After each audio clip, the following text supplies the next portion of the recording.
Hello friends, जय माता दी। कैसे हैं आप सब?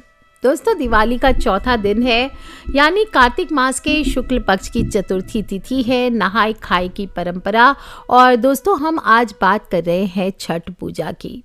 छठ पूजा एक हिंदू त्योहार जो मुख्य रूप से बिहार, पूर्वी उत्तर प्रदेश, पश्चिम बंगाल, झारखंड आदि राज्यों में मनाया जाता है। वैसे आजकल ये देश विदेश सभी जगह मनाया जाने लगा है और दिन पर दिन छठी मैया का प्रचार बढ़ता ही जा रहा है।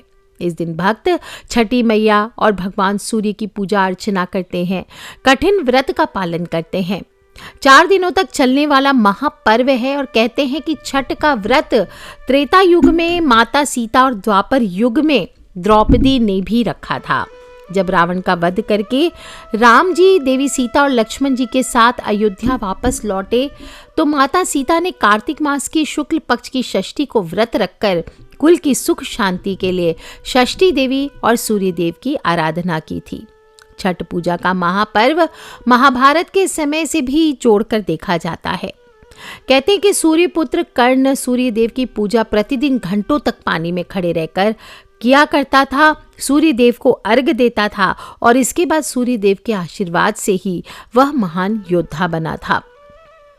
पुराणों में कहा गया है कि राजा प्रियंवद को संतान प्राप्ति की इच्छा थी, लेकिन लाख उपायों के बाद भी उन्हें संतान नहीं हो रही थी। तब उन्होंने महर्षि कश्यप की सहायता ली और तब महर्षि कश्यप ने राजा प्रियंवद की ये इच्छा पूरी करने के लिए पुत्र येष्टि यज्ञ करवाया और राजा प्रियंवद की पत्नी मालिनी को यज्ञ आहुति के लिए बनाई गई खीर खाने के लिए दी। इस यज्ञ के फलस्वरूप दोनों को एक पुत्र रत्न की प्राप्ति तो हुई, लेकिन दुर्भाग्य से ये बच्चा मृत पैदा हुआ। प्रियंवद पुत्र वियोग में अपने प्राण त्यागने लगे, लेकिन वैसे ही भगवान मग की मानस कन्या देव सेना प्रकट हुई और उन्होंने प्रियंवद से उनकी पूजा करने के लिए कहा। राजा ने पुत्र प्राप्ति की इच्छा से देवी षष्ठी यानी कि देव सेना का व्रत किया और उन्हें पुत्र रत्न की प्राप्ति हुई। कहते हैं ये पूजा कार्तिक माह के शुक्ल पक्ष की षष्ठी को हुई थी और तभी से संतान प्राप्ति के लिए छठ पूजा का व्रत किया जाने लगा। छठ पूजा का महापर्व सूर्य देव को धन्यवाद देने, उनके प्रति कृतज्ञता को प्रकट करने के लिए मनाया जाता है। इस दिन लोग सूर्य देव की बहन छठी मैया की पूजा करते हैं ताकि स्वास्थ्य की समस्याएं परेशान न करे। और श्रीमद् भागवत महापुराण के अनुसार प्रकृति के छठे अंश से प्रकट हुई 16 माताएं जो हैं, उनमें से सबसे प्रसिद्ध छठी मैया है। ये भगवान कार्तिकेय जो कि भगवान शिव और माता पार्वती के पुत्र हैं, उनकी पत्नी भी है। और इस व्रत की शुरुआत कार्तिक माह के शुक्ल पक्ष की चतुर्थी तिथि से होती है और समापन इसका सप्तमी के दिन होता है। इस दौरान महिलाएं निर्जला व्रत रखती है, डूबते और उगते सूर्य को अर्घ देते हैं और इस पर्व की रौनक देखने लायक होती है। इस साल ये छठ महापर्व 5 नवंबर से 8 नवंबर तक चलने वाला है। पहला अर्घ 7 नवंबर को दिया जाएगा, दूसरा अर्घ 8 नवंबर को दिया जाएगा। मुहूर्त में आगे बताऊंगी। और छठ पूजा का पहला दिन नहाए खाए 5 नवंबर को हो चुका है। छठ पूजा का दूसरा दिन खरना 6 नवंबर को होगा। तीसरा दिन यानी कि संध्या अर्घ यानी कि पहला अर्घ 7 नवंबर गुरुवार को होगा। और छठ पूजा का चौथा दिन यानी कि फाइनल डे जो है उगते सूर्य को, जिस दिन सुबह अर्घ दिया जाता है, वो 8 नवंबर को होगा। जो लोग भी अर्घ देंगे संध्या अर्घ पहली तिथि को यानी 7 नवंबर को, वो शाम को 5:32 से, बाकी आपके एरिया में जो समय मान्यता हो उसके अनुसार ही दे। जो उषा अर्घ देंगे यानी सूर्य उदय के समय का अर्घ जो लगेगा 8 नवंबर को, वो सुबह 6:38 से लगेगा। और इस दिन कुछ खास रीति रिवाजों का पालन करना चाहिए।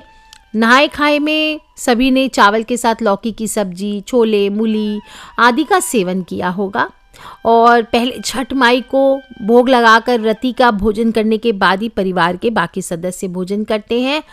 और छठ पर्व का जो दूसरा दिन होता है, इसको खरना के नाम से जानते हैं।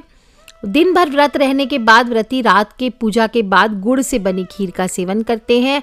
36 घंटे तक इसके बाद निर्जला व्रत शुरू हो जाता है। इस दिन मिट्टी के चूल्हे पर आम की लकड़ी में आग जलाकर साठी के चावल और दूध और गुड़ की खीर बनाई जाती है और इस दिन से ही 36 घंटों के कठिन व्रत की शुरुआत होती है। खरना के दिन क्या खाया जाता है? साठी के चावल, दूध और गुड़ की खीर, घी, चुपड़ी, रोटी, फल और प्रसाद की शुद्धता का ध्यान रखना चाहिए। छठ पूजा में जो भी प्रसाद बनाया जाता है वो जूठा नहीं करना चाहिए, ना ही गंदे हाथों से छूना चाहिए। अलग चूल्हे पर इसको बनाया जाता है और बनाते समय पवित्रता का विशेष ध्यान रखा जाता है। आता है छठ माई का पहले अर्घ का दिन, यानी छठ पर्व का तीसरा दिन। व्रती जब डूबते सूर्य को अर्घ प्रदान करती हैं और चौथे दिन उगते हुए सूर्य को अर्घ देकर छठ व्रत की पूर्णता की जाती है। इस दिन भगवान सूर्य को अर्घ देने के लिए बांस या पीतल की टोकरी या सूप का इस्तेमाल किया जाता है। उसमें प्रसाद रखा जाता है और प्रसाद के रूप में ठेकुआ, डाब, नींबू, केला, गन्ना, नारियल, सुथनी, सुपारी, सिंघाड़ा सभी चीज़ें ली जाती है। 2 बड़े बांस की टोकरी लेकर, पथिया और सूप बोलते हैं इनको। इसके साथ ही मैं लिस्ट पढ़ दे रही हूँ, जो बिहार के लोग हैं वो समझ जाएंगे। जो करते हैं डगरी, पोनिया, ढाकन, कलश, पुकार, सरवा, ये ज़रूर लिया जाता है। और बांस की टोकरी में भगवान सूर्य देव को अर्पित करने वाला भोग रखा जाता है, जिसमें ठेकुआ, मखाना, अक्षत, भूसवा, सुपारी, अंकुरी, गन्ना आदि चीज़ें शामिल होती है। टोकरी में 5 प्रकार के फल भी रखते हैं, जैसे शरीफा, नारियल, केला, नाशपाती और डाब। डाब होता है बड़ा वाला जो नींबू होता है, कागजी नींबू, उसको बोलते हैं डाब। और इसके साथ ही टोकरी में पंचमेर यानी 5 रंग की मिठाई रखी जाती है। और जिस टोकरी में आप छठ पूजा के लिए प्रसाद रखा रहे हो उस पर सिंदूर और पिठार ये ज़रूर लगाना चाहिए। एक बार मैं लिस्ट शेयर कर दे रही हूँ। गन्ना, कपूर, दीपक, अगरबत्ती, बाती, कुमकुम, चंदन, धूप बाती, सभी चीज़ें आप एक बार नज़र घुमा लीजिए। सभी चीज़ें होनी चाहिए आपके पास। और बाकी जिस जगहों पर नहीं प्राप्त होती है तो जितनी चीज़ें इनमें से प्राप्त होती है उसको लेकर ही पूजन कीजिए। दोस्तों, छठ पूजा में संध्या अर्घ का समय बता चुकी हूँ, 5:32। कुछ बातों का ध्यान भी रखना चाहिए। छठ पूजा में सिर्फ व्रती को ही नहीं बल्कि परिवार वालों को भी ध्यान रखना चाहिए कि वे सात्विक भोजन ही करें। कोई भी प्रकार के प्याज, लहसुन आदि से परहेज करते हुए साधारण भोजन करें। इससे आपके मन में श्रद्धा का भाव बना रहता है, सुविचार आते हैं। और छठ पूजा में रोजाना सुबह जल्दी उठकर स्नान कर लीजिए और फिर पूजा अनुष्ठान कीजिए। भोग और प्रसाद बनाते समय साधारण नमक का प्रयोग ना करें, सेंधा नमक यूज़ करें। और भूल से भी घर में शराब, मांसाहार ये नहीं करना चाहिए। छठ पूजा में जो महिलाएं व्रत करेगी उनको 36 घंटे तक पानी भी नहीं पीना है। और व्रत के दौरान पानी पीने से आपका व्रत खंडित माना जाता है, पूजा का लाभ नहीं मिलता है। और जो पालन कर सके इतना स्ट्रिक्ट नियम उनको ही व्रत रखना चाहिए, बीच में नहीं छोड़ना चाहिए। अगर आप नहीं सकेंगे तो पहले ही छठ माई के आगे हाथ जोड़ दें, व्रत ना करें।